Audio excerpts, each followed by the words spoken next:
Is the truth profitable? Do economics often drive science and discovery and suggestions for healthy lives and better ways of living? A healthy diet and exercise is probably good for you, right? Like most people probably agree that those things are good. But the alternative, of course, to like any situation or any problem is to take a pill. And pills are more profitable, so there's a lot of more incentive to encouraging people to take pills. And obviously, a healthy diet and exercise isn't going to solve every problem. There's some situations where the only solution is to take a pill, to take some drugs. Like obviously that's the case, right? Like it's not always the case, but it can be the case. But there's no like PR, there's no financial incentive behind you being healthy, eating healthy, and going for a walk or exercising. But there is lots of incentive for you to take a pill to solve your problem. And one solution is much easier, and the other is more difficult. But one also, there's a lot of profits incentivized to one solution and not so much to the other. Like another thing is like of walking to the store versus taking a car to the store. And there's like this old story from the past, like when cars were first being made, a lot of car companies purchased local public transportation and they decommissioned it because that made it necessary for people to drive cars. And so, in the long run, public transportation is probably good for people because it creates like this sort of safe, clean alternative, but it was more profitable to sell cars, and so there was an incentive to sell cars and to get rid of that public transportation because that meant more people needed to drive cars. What is better for the underlying sort of motivation of a corporation? And we all like understand, like in a capitalist system and like a market-driven system, like the whole idea is to maximize profits, to make more money. And so just like I'm not speaking of anything in particular, but just generally speaking, is it more profitable to give someone one pill that solves their problem? Or is it better to give them a new pill every day for the rest of their lives?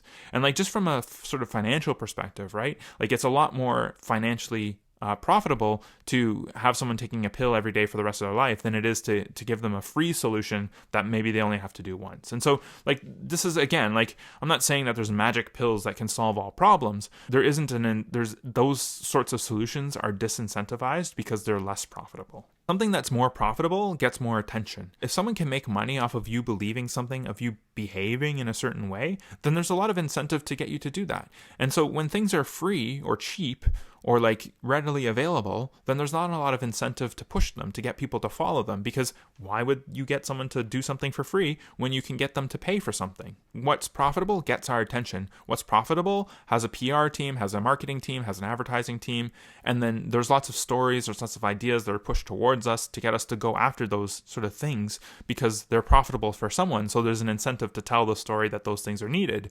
Whereas on the other side of things, like you have things that are unprofitable, and then so there's no incentive, there's no PR team, there's no marketing for it, because if you can't make money off of something, then there's no reason to market it, there's no reason to advertise it. The whole like system is built around advertising, it's built around marketing, and it's built around selling things. And so when something's free, there's no reason to sell it, and so there's no incentive to talk about it, there's no incentive to market it. And like just again, like when it comes to science, right? Like oftentimes if a company has a new product that they want to sell, like they have the resources to get the science to prove that it's a good thing, to prove that it's better, that it's safe, that it's useful, whatever. Whereas like, free or cheaper alternatives, there's no company behind them. There's no PR behind them. There's no resources to push the research to prove that it's safe and effective, or that it's a good method, or it's a good solution.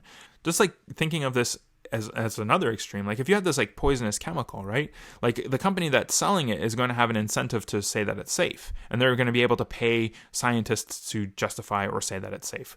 Whereas if someone was to find out that that chemical was unsafe, then they're going to have a lot less resources, they're going to have a lot less energy and money to make that claim, and then they're going to be fighting against this big corporation, this big company.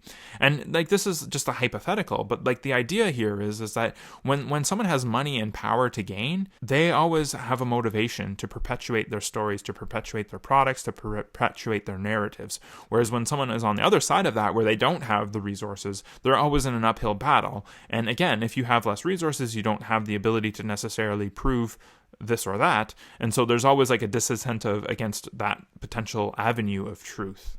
And one thing that I think about sometimes, is like happiness comes from within. And obviously people have traumatic life experiences. Things happen in our lives that we have no control over, and those have effects on us in the long term. And obviously, I can't comment on anyone's specific experiences. A lot of times we're encouraged to like read books, to seek out gurus, to take courses, to do all these things. And those things are beneficial. They can help us. But at the same time, it's like, maybe taking some time to meditate, some time to think introspectively, taking some exercise, eating healthy, like all these things make a big difference to our lives. But again, like because they're not profitable, we're not really encouraged to go towards those things. We're encouraged to go towards the things that are profitable, which sometimes go against, the most obvious solution.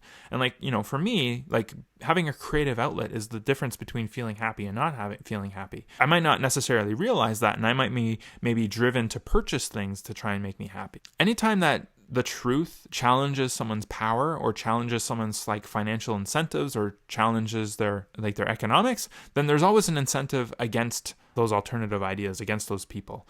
And so this is why like corporations and governments or just powerful people have the resources and the incentives to discourage like negative comments about them, negative ideas about them.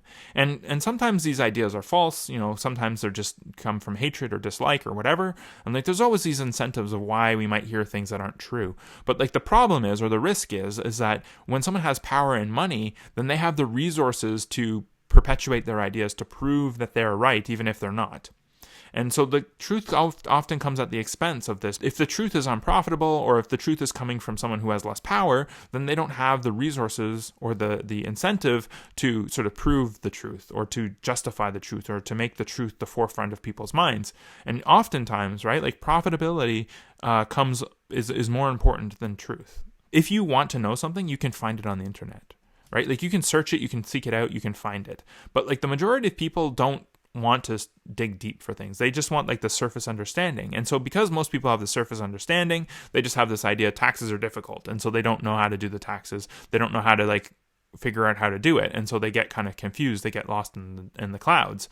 But the whole idea, right, is that like maybe the government could do our taxes for us and we could go through and make sure that there's no mistakes on there. But there's like a big incentive for companies that create automatic taxing programs that they might not want us to do that. And so like there's lots of risks here, right? Like there's anytime that someone has something to gain from you believing something or from you not understanding something, then like they are gaining from your non-understanding. And I think that extends to a lot of other things. And like a really extreme example of this is like the war in Iraq, which was justified by the claims about the weapons of mass destruction. But like the alternative, of course, was that those weapons didn't exist, and it kind of seems like that they didn't. But at the same time, like there's a story that was perpetuated because it was profitable, right? Like if there's a war there, then that's good for defense industries. Is also good for oil because there's resources there. And so like a lot of times like stories get pushed because there's profitability. There's people who benefit from those ideas. There's people who benefit from most people believing those things, even if they're true. Like whether or not they're true or false doesn't matter, right? Like the truth doesn't matter when it comes to profitability. Like what matters is profitability. And like that's a problem that like we live in sort of like a capitalist market driven system, which like that we can't change that, but we have to understand that there's certain aspects of that influence truth, that influence our understanding of things. Because if profitability is the key, if profitability is the highest sort of factor or the highest influence in anything, then that means that the truth, if it's not profitable, there's no incentive for you to know about it. Do you think that the truth is profitable? Let me know in the comments below. If you found this video informative or entertaining, click that like button. If you're curious about how to think but you don't want to be told what to think, then click that subscribe button. You've been watching Making Sense with Robbie. We'll talk next time. Thanks for watching. Goodbye.